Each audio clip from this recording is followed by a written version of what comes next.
and because there's so many variety of different items that you could potentially order and different sizes, I don't think it's very feasible for you at this stage to keep inventory, and that's a whole nother layer of issues and thinking it through, and the complexity of the issue definitely changes.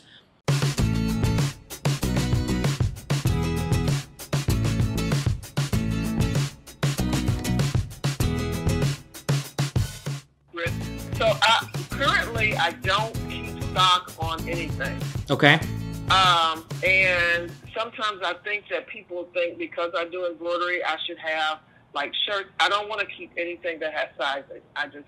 But I don't know that I'm not doing the right thing. Okay. As far as for the spools, it's only like 4 sizes. So I could see myself, I have to order a box of 36. Okay. But for everyday in and out, I don't think it's feasible because usually they drop ship in 3 days. Okay. Am I missing out on something, or should I stay to that? Because sometimes people want to bring their own stuff. Okay. Who are your major blank suppliers that are close to you? S&S. Okay. Otto. Okay. What else do I use? And how long do these typical supply? I mean, S&S pretty much carries a lot of things. Do you have a Samar that's around you? Not close to me, but I do order from Samar. Okay. So, and usually nothing is close. I have to have it drop shipped to me, and it usually takes about 3 days. Okay. So usually it takes about 3 days. Okay, so that's a little bit longer than what I hear from other vendors, where sometimes they get things in 1 or 2 days. So you are at a little bit of a disadvantage there, but it's okay. I think here's the case, right? You have to set expectations on the front end for your customers, depending on how fast you can get supplies, right? If you can get them in 3 days, it's gonna take you another couple of days to embroider. Don't promise them to turn around in 4 or 5 days, right? So there are people that are at a location advantage simply because of the fact that they're close to a Samar, and they can, and even with non-rush shipping, they can get it the very next day.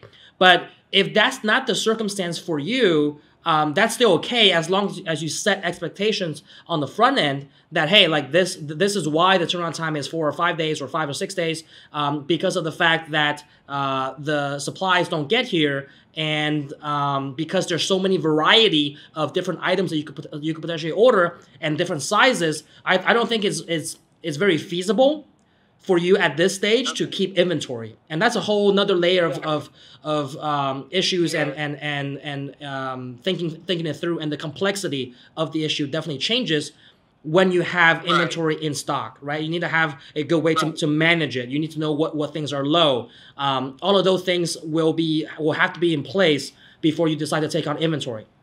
Now, I think for larger orders, for larger clients that are ordering 200 pieces, 1,000 pieces, I don't think they necessarily care whether you have those things in stock, because like their expectation is, 1,000 pieces, I'm not going to get them the very next day. So, you can afford to wait an extra 3-4 days to get the blanks here and then start working on the order. I think their time frame and turnaround time is much more lenient because they have a sizable order and they understand that.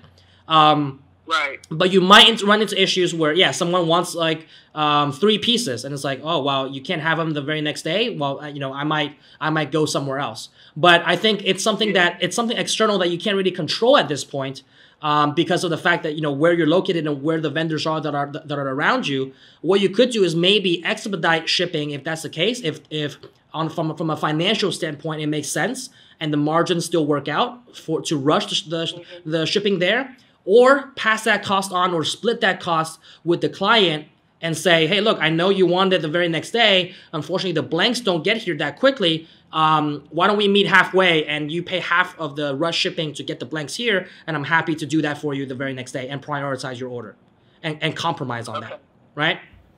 Some of the things I do keep, like I love the Otto comfy fit, so I keep a couple of those here. Okay.